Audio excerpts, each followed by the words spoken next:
વિકાસ, પ્રગતિ અને પવિત્રતા. દીપમાલા ન્યૂઝ. આજે આપણી સાથે મહેશભાઈ મકવાણા, જે પૂર્વ કાઉન્સિલર છે કલોલ નગરપાલિકાના અને સેવા ધર્મ ફાઉન્ડેશનના પ્રમુખ છે, સામાજિક કાર્યકર છે, ગૌરવ સમિતિના માજી મહામંત્રી હતા અને તેઓ આજે જનતાના પ્રશ્નો વિશે કંઈક કહેવા માગે છે અને જનતા તરફી પ્રશ્નો જે અમારી પાસે આવ્યા છે એ અમે મહેશભાઈને પૂછીએ છીએ અને મહેશભાઈ રોજ અમને જે જવાબ આપે એ જવાબ અમે પ્રજા સમક્ષ લાવવા માટે આજે અહીંયા ભેગા થયા છીએ. પહેલો મહેશભાઈ, તમને એક પ્રશ્ન છે મારે. તમે જ્યારે નગરપાલિકામાં કોર્પોરેટર તરીકે ચૂંટાયા ત્યારે શું એ વખતે ચૂંટણીની લડત હતી? ત્યારે અત્યારે હાલની સ્થાનિક સ્વરાજની ચૂંટણીઓ પક્ષીય લડાય છે, એટલે પક્ષીય લડવી એ સારી કહેવાય કે પક્ષીય લડત હોય એ સારું કહેવાય? પહેલા તો કલોલના મતદારો અને કલોલના પ્રજાજનોને મારા તરફથી વંદન છે. જે રજનીભાઈએ જે પ્રશ્ન પૂછ્યો છે તે પ્રશ્ન બહુ મહત્વનો પ્રશ્ન છે કે સ્થાનિક સ્વરાજ્યની જે ચૂંટણી અમારા વખતે જે 1998માં ચૂંટણી લડાઈ એ વખતે કલોલ નગરપાલિકા સુપરસીડ થઈ હતી અને 14 મહિનાનો સમય અમોને મળ્યો હતો. એ 14 મહિનાની અંદર અમોને અપક્ષ તરીકે અમે બધા ઉમેદવારો અપક્ષ તરીકે ચૂંટણી લડતા હતા. તે વખતે જે મતદારોને પોતાનો મનગમતો વ્યક્તિ એટલે કે સારા વ્યક્તિની પસંદગી કરવામાં એ વખતે મતદારોને સરળતા રહેતી હતી. એના કારણે જે અપક્ષી ઇલેક્શન જે હતું એ સારામાં સારું હતું. જ્યારે અત્યારે જે પક્ષી ઇલેક્શન જે લડી રહ્યા છે તે પક્ષી ઇલેક્શનના કારણે પ્રજાની અંદર પોતે સાચો ઉમેદવાર પસંદગી કરી નહીં શકતા અને હંમેશા પક્ષને જોઈને મત આપે છે. તો મારી દ્રષ્ટિએ અને મારા મત પ્રમાણે કે નગરપાલિકાની જે સ્થાનિક સ્વરાજ્યની ચૂંટણી છે કે જિલ્લા પંચાયતની ચૂંટણી છે કે તાલુકા પંચાયતની ચૂંટણી છે, એ તમામ ચૂંટણીઓની અંદર ખરેખર પક્ષીય ના હોવું જોઈએ એવો મારો મત છે. તમે કલોલમાં રહેવાયા ત્યારથી પૂર્વ વિસ્તારમાં રહો છો, તમે કલોલમાં રહેવા આવ્યા તે વખતે કલોલની શું ભૌગોલિક પરિસ્થિતિ હતી, ત્યાર પછી શું શું ફેરફાર થયા? આજે ભૌગોલિક કલોલની જે પરિસ્થિતિ હતી, મારો જન્મ જ કલોલની અંદર થયો છે. હું વર્ષોથી કલોલમાં વસવાટ કરું છું અને મારા બાપ દાદાઓ પણ કલોલમાં વસવાટ કરતા હતા. જે પહેલાની જે ભૌગોલિક પરિસ્થિતિ હતી એ જો આપણે જમીનની દ્રષ્ટિએ જોઈએ તો જમીનની દ્રષ્ટિએ વિશાળ પાયે હતું અને આજની તારીખે એનાથી પણ વિશાળ પાયે થયું છે. કારણ કે જે તે વખતે કલોલની જે સ્થિતિ હતી ત્યારે કલોલની વસ્તી નોમિનલ હતી પણ ભૌગોલિક દ્રષ્ટિએ વિશાળ હતી. તો આજની તારીખે જે લોકશાહી ઢબે આપણી ચૂંટણી થવી જોઈએ અને મતદારો પણ વધ્યા છે અને મતદારોને જે વધ્યા હોવાના કારણે એ પ્રમાણે ભૌગોલિક સ્થિતિ મુજબ વાતાવરણ ઊભું થવું જોઈએ. અત્યારે હાલ જે કલોલની પૂર્વની જે જનસંખ્યા છે એના કરતાં અત્યારે સંખ્યામાં પ્રજાનું એવું માનવું છે લગભગ 2 ગણો 3 ગણો જેટલો વધારો થઈ ગયો છે. અત્યારે હાલની પરિસ્થિતિ કેવી છે? આજે પહેલા કરતા 3 ગણો વસ્તીનો વધારો થયો છે અને મતદારોમાં પણ વધારો થયો છે. તો આજે મતદારોનો વધારો થવાથી એ પ્રમાણે સુખ સગવડના સાધનો પણ વધારો થવો જોઈએ. તો કલોલ નગરપાલિકા તરફથી સુખ સગવડના મતદારોને કેવી સુવિધાઓ આપવામાં આવે છે એ પણ આપણે એક નજર જોઈ લેવી પડે. કલોલ શહેરમાં પૂર્વ અને પશ્ચિમ બંને બાજુએ વિકાસ થયો છે તેવું શાસકોનું માનવું છે, તો આ બાબતે તમે શું કહેવા માંગો? આ બાબતે કલોલના મતદારો અને કલોલની પ્રજાને ખૂબ સારી પેટે જાણ છે કે કલોલ પૂર્વ વિસ્તારની અંદર 3 વોર્ડ આવેલા છે. વોર્ડ નંબર 4, વોર્ડ નંબર 5 અને વોર્ડ નંબર 11. જ્યારે પશ્ચિમ વિસ્તારની અંદર બીજા અનેક વોર્ડો આવેલા છે. તો આ બંને દ્રષ્ટિએ જે વિકાસની વાત છે તે વિકાસની વાતનો રેલવે પૂર્વ વિસ્તારની અંદર બિલકુલ વિકાસ દેખાતો નથી. રેલવે પૂર્વ વિસ્તારની પૂર્વમાં એટલે કે જે 3 વોર્ડો આપણે વાત કરીએ છીએ એ વોર્ડના જે તે વખતે 2 પ્રમુખ પણ આ ભાજપની સરકારે આપ્યા હતા, છતાં પણ રેલવે પૂર્વ વિસ્તારની અંદર જે વિકાસ થવો જોઈએ આજે વિકાસ ક્યાંય દેખાતો નથી. પ્રજાનું માણસમાં એવી ચર્ચા થાય છે કે પશ્ચિમમાં જ વિકાસ થયો છે, પશ્ચિમમાં જ નાગરિકોને પ્રાથમિક સુવિધાઓ મળી રહી છે, જ્યારે પૂર્વ વિસ્તારની પરિસ્થિતિ એવી છે કે પૂર્વના નાગરિકોનું માનવું છે અને પૂર્વના કલોલ નગરપાલિકાના 2 કાઉન્સિલર જે કોર્પોરેટર હતા તે પ્રમુખ બન્યા, તેથી પૂર્વના નાગરિકોને કોઈ લાભ મળ્યો છે ખરો? બિલકુલ, તમને સત્ય વાત કહું કે કલોલ રેલવે પૂર્વ વિસ્તાર અને પશ્ચિમ વિસ્તારના આપણે અગાઉ જે વાત કરી એ પ્રમાણે 2 પ્રમુખો હતા, છતાં પણ કલોલના રેલવે પૂર્વની જે વસ્તુની આપણે વાત કરીએ જો વિકાસની, તો પશ્ચિમ વિસ્તારની અંદર સાહેબ જેટલી પણ ટીપીઓ પડી છે એ તમામ ટીપીઓ મંજૂર કરી દેવામાં આવી છે, ત્યારે રેલવે પૂર્વ વિસ્તારની જે ટીપી 3 નંબરની જે મહત્વની ટીપી છે એનો આજે વિકાસ થયો બિલકુલ નથી, કારણ કે છેલ્લા 14 વર્ષથી ટીપી 3 ની અંદર જે વિકાસના કામો લેવા જોઈએ એમાં એવા વિકાસના કામો લીધા નથી. રેલવે પૂર્વ વિસ્તારની અંદર જે ફાઇનલ પ્લોટો પડ્યા છે, દાખલા તરીકે એ ફાઇનલ પ્લોટો રેલવે પૂર્વ વિસ્તારની અંદર એક એવા કોમર્શિયલ પ્લોટો પણ ફાઇનલ પ્લોટો ટીપીની અંદર પડેલા છે કે જે રેલવે પૂર્વ વિસ્તારની અંદર એક પેટ્રોલ પંપ હોવો જોઈએ, જે આજે રેલવે પૂર્વ વિસ્તારની અંદર એક પેટ્રોલ પંપ નથી. તો સૌથી પહેલા તો ભારતીય જનતા પાર્ટીના જે શાસકો છે તેમણે છેલ્લા 30 વર્ષ એક ધારું રાજ કર્યું છે, તો એમણે રેલવે પૂર્વ વિસ્તાર અને પશ્ચિમ વિસ્તારની દ્રષ્ટિએ જે મારી નજરે રેલવે પૂર્વના મતદારોને આ વિકાસ રેલવે પૂર્વ વિસ્તારમાં દેખાતો નથી. કલોલ પૂર્વની જનતાને પશ્ચિમમાં જવા માંગવા માટે ઘણા વર્ષો પહેલા હાલાકી ભોગવવી પડતી હતી, જેવી કે રેલવે લાઈન ક્રોસ કરીને જવું પડે ત્યારે રેલવે પોલીસ તેમને પકડીને બેસાડી રાખે, દંડ કરે, તેથી ઘણા નાણાં અને સમય બંનેનો વ્યય થતો હતો. અને તે બાબત એ શું કહેવા માંગો છો? બિલકુલ સાચી વાત છે કે જ્યારે રેલવે પૂર્વ વિસ્તારની પશ્ચિમ વિસ્તારમાં જવા માટે કોઈ વ્યવસ્થા નહોતી, એ વખતે રેલવે પૂર્વ વિસ્તારના વરિષ્ઠ નાગરિકો પોતે ખૂબ જ લડત આપી અને એ લડતના અનુસંધાનમાં એ લડતમાં મુખ્ય મુદ્દો એ હતો કે અમોને અંડરબ્રિજ આપો, પણ શાસકો દ્વારા એ અંડરબ્રિજ નહીં આપતા, માત્ર ગરનાળું આપ્યું છે અને એ પણ સિંગલ ગરનાળું. હવે એ સિંગલ ગરનાળાની અંદરથી પસાર થતી જે કલોલની મતદાનની જે વસ્તીની પ્રજા છે એને એટલું બધું તકલીફો પડે છે કે અંદરથી જવા આવવા માટે જે સાંકળો ગરનાળું બનાવે છે એને ખરેખર અંડરબ્રિજ ના કહી શકાય. જો અંડરબ્રિજ જોવો હોય તો તમે સહેજ જે ગામ છે આપણી કલોલ તાલુકાનું, એ સહેજ ગામની અંદર 2 અંડરબ્રિજ બનાવવામાં આવ્યા છે. એ બંને અંડરબ્રિજ આપ કલોલના નાગરિક તરીકે ત્યાં જઈને જોઈ આવજો તો એનું નામ અંડરબ્રિજ કહેવાય. કલોલ રેલવે પૂર્વ વિસ્તાર અને પશ્ચિમ વિસ્તારને તો માત્ર એક ગરનાળું આપવામાં આવ્યું છે. ગરનાળું તમે જે કહો છો એ ગરનાળું આપ્યું, ત્યાર પછી પૂર્વની જનસંખ્યાનો વધારો થયો, તો લોકોએ માગણી કરી કે આપણને ઓવરબ્રિજ આપો BM ફાટક આગળ.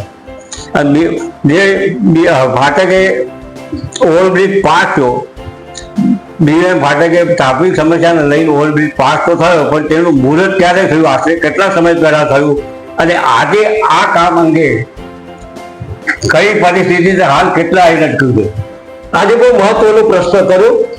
રેલવે પૂર્વ વિસ્તારના મતદારો જો અને વસ્તી પ્રમાણે જો આપણે જોઈએ તો જે ગરનાળું આપ્યું અને એની જે તકલીફો પડી પ્રજાને, તો એ સમજે પ્રજાએ ફરીથી એમની માગણી કરી, તો માગણીના આધાર ઉપર ઓવરબ્રિજ આપવામાં આવ્યો અને ઓવરબ્રિજની કામગીરી 6 મહિના ચાલી. 6 મહિના પછી કામગીરીને ઠપ કરી દેવામાં આવી. એ કારણ જે તે ભાજપના શાસકોને જયારે પૂછવામાં આવ્યું તો એમણે એવું બોગસ કારણ રજૂ કર્યું કે ટેકનિકલ કારણોને કારણેસર ઓવરબ્રિજ બનતો નથી. તો એવું ભાજપના જે શાસકોને એવું જણાવવું છે કે પ્રજાને આપ એવો જવાબ આપો કે કયા ટેકનિકલ કારણોસર ઓવરબ્રિજ બંધ કરી દેવામાં આવશે. બીજું કે ઓવરબ્રિજના આજે લગભગ 2.5 વર્ષ જેવો સમયગાળો એનું ઉદ્ઘાટન કરે થયો. આજે માત્ર ઓવરબ્રિજની અંદર માત્ર 2 થાંભલા ઊભા કરી અને એ ઓવરબ્રિજ સ્થગિત કરી દેવામાં આવ્યો છે. બીજું તો ઓવરબ્રિજ જે ફાટકેથી પ્રજા જાય છે એ સમય જે ફાટક બંધ રહે છે, તો ફાટકની બંને સાઈડ જે ઊભા થાંભલા પથ્થરના બીમ ભરેલા જે મૂકી દેવામાં આવ્યા છે, એ પણ આજે કામ બંધ હોવા છતાં ઉઠાવી લેવામાં નથી આવ્યા, તાકી પ્રજાને ખૂબ તકલીફ પડે છે. ઓવરબ્રિજનું કામ બંધ કર્યા પછી લગભગ 2 થી 3 મહિના એ ફાટક ની જે આડાશ હતી, એટલે કે એની જે બ્લોક કરેલું હતું એ પતરા પણ ખોલ્યા નતા. જ્યારે 2026 સ્થાનિક સ્વરાજ્યની ચૂંટણી આવી ત્યારે એ જે એને બ્લોક કરેલા પત્ર હતા એ બ્લોક પત્ર એમના પ્રચાર કરવા હતું સારું એ લોકોએ પત્ર હટાવ્યા, અને જેવી ચૂંટણી પૂરી થશે ફરીથી પાછા પત્ર લગાવી દેવા આવશે એવું ખાતરીપૂર્વક કહું છું. કલોલ નગરપાલિકામાં છેલ્લા 5 થી 6 ટર્મ શાસક પક્ષની પાસે છે. જો સરકાર પાસેથી ઢગલો ગ્રાન્ટો આવે છે તેવું જનતાનું માનવું છે, તો પછી શહેરનો વિકાસ કેમ જનતાને દેખાતો નથી? બહુ સરસ વાત કીધી. તો કલોલ નગરપાલિકાના એક કોન્ટ્રાક્ટ દ્વારા શ્રી મુખેથી એવું નીકળ્યું હતું કે આટલી બધી ગ્રાન્ટ આવવા છતાં વિકાસ કેમ નથી થતો. તો એ કોન્ટ્રાક્ટની અંદર શ્રી મુખેથી એવો અનુભવ મળ્યો કે મહેશભાઈ, જો ખાલી 40 લાખ રૂપિયા જો મને આપવામાં આવે ગ્રાન્ટના બેઝ પર, તો ઉપરથી આપણે પ્લેનમાં જોઈ શકીએ કે આખું કલોલ ઝગમગાટ થતું દેખાય. તો એ વસ્તુ આજે સાબિત થતી નથી. માત્ર 40 લાખ રૂપિયાની અંદર જે તે વખતની વાત છે કે ઉપરથી પ્લેનમાં બેઠા જોવો તો બી નીચે એક ફોરેન સિટી જેવું લાગે. જ્યારે આજ કરોડો રૂપિયાની ગ્રાન્ટ હોવા છતાં એ પરિણામ જોવા નથી મળતું. એની પાછળ ભારતીય જનતા પાર્ટીનો ભ્રષ્ટાચાર એ ચોખ્ખો દેખાઈ આવે છે. તમારા સેવા ધર્મ ફાઉન્ડેશન ટ્રસ્ટ દ્વારા આપે કેટલીક નગરપાલિકાની જગ્યાઓને કેટલીક સરકારી ખરાબ જેવી જગ્યાઓ એ દબાણ છે, તે બાબતે કલોલ નગરપાલિકા મૌખિક અને લેખિત રજૂઆત કરી છે, અને સરકારી જગ્યાઓ પર દબાણ બાબતે પણ સરકારના વહીવટી તંત્રમાં લેખિતમાં રજૂઆત કરેલ છે તેવું અમારી જાણમાં છે. તો આ બાબતે શું પગલાં લેવા છે તમે જનતાને જણાવવા માંગો છો?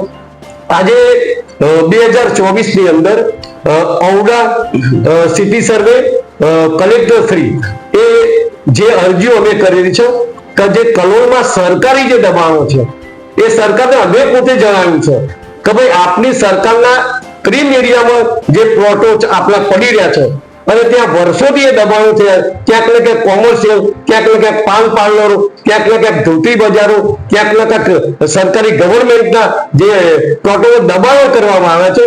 એ સેવા ધર્મ ફાઉન્ડેશન થકી અમે 2024માં એ અરજીઓ દાખલ કરી હતી કલેક્ટરશ્રીમાં અને ઓડામાં પણ. એમની 2026 આવવાથી એક પણ પરિણામ જે તે સરકાર દ્વારા કે કલેક્ટરશ્રી દ્વારા એનો નિકાલ લાવવામાં આવ્યો નથી. કલોલ પૂર્વ વિસ્તારમાં પણ કલોલ નગરપાલિકાના તાબા હેઠળના કેટલાક પ્લોટો છે અને પશ્ચિમમાં પણ કેટલાક પ્લોટો છે. એમાંનો અમારી જાણમાં છે એવું એક પ્લોટ એવો છે જે કલોલ નગરપાલિકાના 2 માટેનો પ્લોટ છે, એમાં પણ દબાણ છે. એ બાબતે પણ તમે એક રજૂઆત કરેલી છે એવું અમને જાણવા મળેલ છે.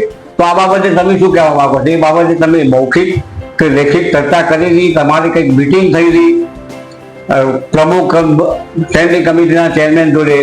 એ મિટિંગ કર્યા પછી તમે એ લોકો શું પગલાં લીધા એ વિશે તમે કંઈક પ્રજાને જણાવવા માંગો છો?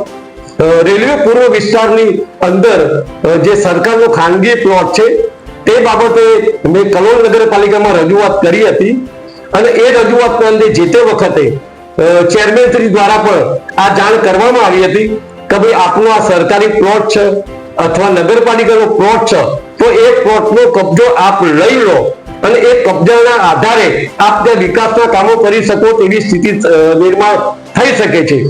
પરંતુ કંઈક ને કંઈક મિલીભગત દ્વારા અને એ પ્રશ્નને દબાવી દેવામાં આવ્યો છે, કારણ કે એ ફાઇનલ પ્લોટ ક્રીમ વિસ્તારની અંદર આવેલો છે અને એ પ્લોટ સુખાકારના પગલાં લઈ શકાય એ રીતે ત્યાં સારું એવું પ્રજાજોગ સુખાકારી સ્ટેન્ડ ઊભું થઈ શકે એવું છે, પરંતુ એ વાતને ત્યાં દબાવી દેવામાં આવી છે. બીજું કે કલોલની અંદર જે કેટલાક પ્લોટો એવા છે જે તમે પશ્ચિમની જે એક વાત કરી નગરપાલિકાના પ્રમુખ માટેનો એક પ્લોટ છે જે પંચવટીના એરિયામાં સારામાં સારા એરિયામાં પ્લોટ છે, એમાં પણ કંઈક એક ઓએનજીસીનો ટ્યુબવેલ છે અને બીજું કંઈક છે એવું બધું છે, અને એ દબાણની અંદર આજે પ્લોટ એમને પડ્યો છે ને તો એ પ્લોટ નગરપાલિકા કેમ ખાલી કરાવી નગરપાલિકા પોતાના તાબે લેતી નથી. એ બાબત પણ સારી રજૂઆત છે મારા તરફથી, અને આપના દીપમાળા થકી પણ એ બાબતે જે તે વખતે આપણે પ્રકાશિત પણ કરવામાં આવ્યું હતું કે એ જે પ્લોટ ઉપર સારા વિસ્તારમાં, પશ્ચિમ વિસ્તારમાં એ પ્લોટ છે, એ રેવન્યુ રહે, જો ખરેખર એની પર વિકાસ કરવા માંગતા હોય તો એ વિકાસ સારો એ પ્લોટ ઉપર થઈ શકે છે. પણ ક્યાંક ને કંઈક એવા કારણોસર સરકાર અથવા નગરપાલિકા અથવા ઓળાના અધિકારીઓ તેમાં કેમ રસ નહીં લેતા, એ બહુ મોટો પ્રશ્ન છે. બીજું કે મહેન્દ્રબીર રોડ ઉપર એક મોટો લગભગ ભારત ગામ પ્રમાણે લગભગ 5-6 વીઘાનો મોટો પ્લોટ છે. એ પ્લોટની અંદર પુષ્કળ ઝૂંપડા જેવું બધું બની ગયું છે, દુકાનો બની ગઈ છે, ફેક્ટરી બધી મોટી મોટી દુકાનો, મોટા રેસ્ટોરન્ટો ને એવું બધું બની ગયું છે. અને એ પ્લોટ ખુલ્લો થઈ જાય તો જે અહીંના લોકલ વેપારીઓ જે લારી લઈને રોડ ઉપર ઉભા રહે છે, દબાણ કરે છે, તો લારીઓ વાળાનું અથવા કરી સ્ટેન્ડ બને એવું જનતાનું માનવું છે. જો સ્ટેન્ડ બને તો આ ટ્રાફિક નથી રહે તો બધા જ લારી વાળા બેસી જાય. એક બજાર બી, જે ગાંધીનગરમાં મીના બજાર છે એવું એક બજાર બી બની જાય. અને આ બાબતે પણ તમે ઉદાહરણ કરેલું છે તમારા ફાઉન્ડેશન દ્વારા. તો એ બાબતે પણ શાસક પક્ષો કે ભાઈ સરકારી વહીવટી તંત્ર આ બાબતે પણ કોઈ પગલા ભર્યા હોય કે કંઈક કર્યું હોય, ના કર્યું હોય, એ બાબતે તમે પ્રધાને શું જણાવવા માંગો છો? રજનીભાઈ, આપનો જે સવાલ છે બહુ સરસ સવાલ છે. તો જે મહેન્દ્રબીરની સામેનો જે મોટો લગભગ 13,236 ચોરસ મીટર જેટલો બહુ મોટો પ્લોટ આવેલો છે, જે ઓડાની અંદર રિઝર્વમાં કરેલો છે. ત્યાં કલોલના યુવાનો રમત ગમતના મેદાન સરખું ત્યાં એવું સારું એવું આયોજન થઈ શકે છે. અને તમારા કીધા પ્રમાણે એવા કે નાના છૂટક વેપારી જે ખરા લારી ગલ્લાવાળા, પાછળવાળા, એમને રોજગારી મળે તે હેતુથી પણ આ આયોજન થઈ શકે તેમ છે.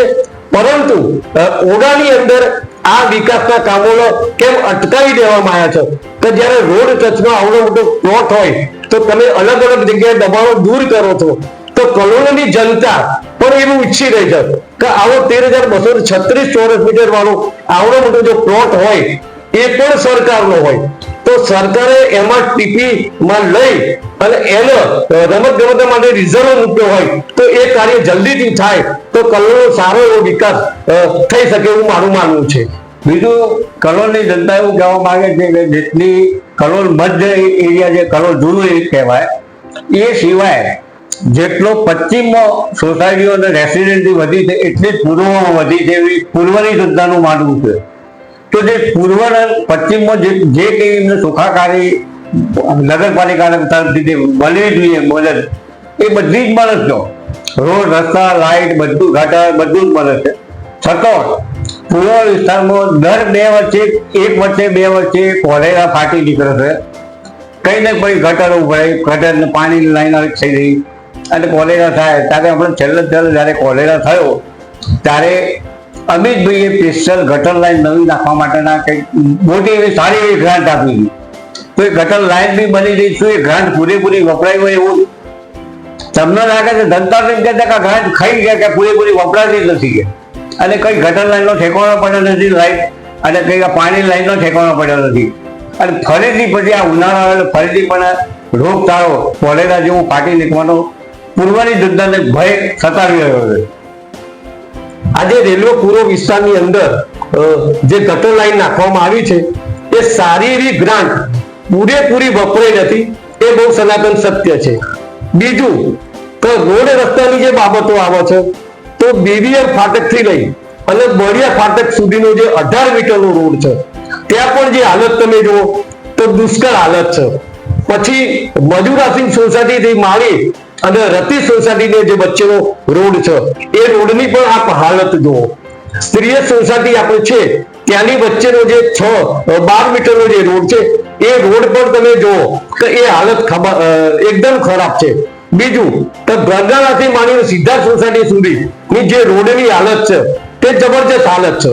તો મારું મતદારોને કહેવું એ છે કે રેલવે પૂર્વ વિસ્તારની અંદર વોર્ડ નંબર 5, વોર્ડ નંબર 4 અને વોર્ડ નંબર 11 ના ટોટલ કુલ મતદારો 38,000 સમથિંગ એટલે કે 40,000 જેવા મતદારો છે.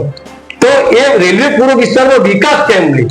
તો આજે જ્યારે ભારતીય જનતા પાર્ટીના ઉમેદવારશ્રીઓ આપને આગળ આવો તો આપણે મતદાર તરીકે તમારે માત્ર એક જ પ્રશ્ન એમને કરવાનો છે કે ભાઈ તમે ભારતીય જનતા પાર્ટીના વિકાસની વાતો લઈને નીકળ્યા છો, એ વિકાસની વાતો અહીંયા તમે ગયા 5 વર્ષે શું સ્થાનિક વિકાસ કર્યો એ આપ બતાવો.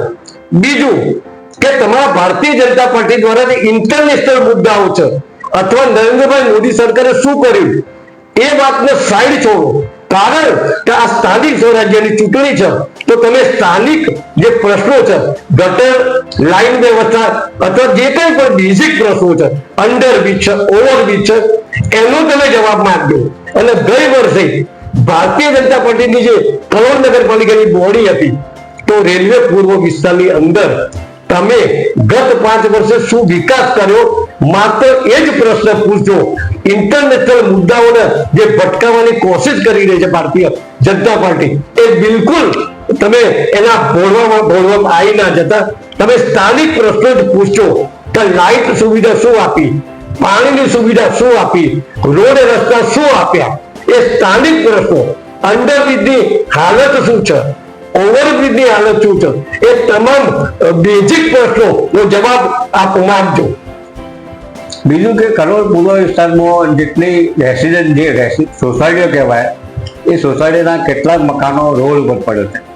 એ રોડ ઉપર રોડ ટચ મકાન છે એ લોકોએ પોતાના રેસિડેન્ટ જે કહેવાય તમારું એને જેવું રેસિડેન્ટ કહેવાય એમાં કોમર્શિયલ લોકોએ 2-3 દુકાનો એક મકાનવાળાએ 2-3 દુકાનો બનાવી દીધેલી છે અને ઢગલો એવા દબાણ થઈ ગયો છે દુકાનો જે કોમર્શિયલ બની જાય તો એ બાબતે આપણે રજૂઆત કરેલી છે એવું અમારી જાણમાં છે. તો એ રજૂઆત કર્યા પછી પણ એ બાબતે કોઈ પગલાં લેવા હોય કે ના લેવા હોય એ બાબતે આપ જનતાને શું કહેવા માંગો છો? બિલકુલ સરસ વાત કરી કે રેલવે પૂર્વ વિસ્તાર અને પશ્ચિમ વિસ્તારની અંદર બંને જગ્યાએ કલોલ શહેરની અંદર રહેણાંક વિસ્તારોની અંદર કોમર્શિયલ વેપારો માટે દુકાનો ઊભી કરવામાં આવી છે, જે કાયદેસર અનઅધિકૃત એ બાંધકામો કરવામાં આવ્યા છે. ના કલોલ નગરપાલિકાની પરમિશન લીધી છે, ના ઓરડાની પરમિશન લીધી છે કે ના રાજ્ય સરકારની પરમિશન લીધી. પોતાને મન ભાવે તેવા રેસિડન્ટ વિસ્તારોની અંદર દુકાનો ઊભી કરીને દેવામાં આવી છે.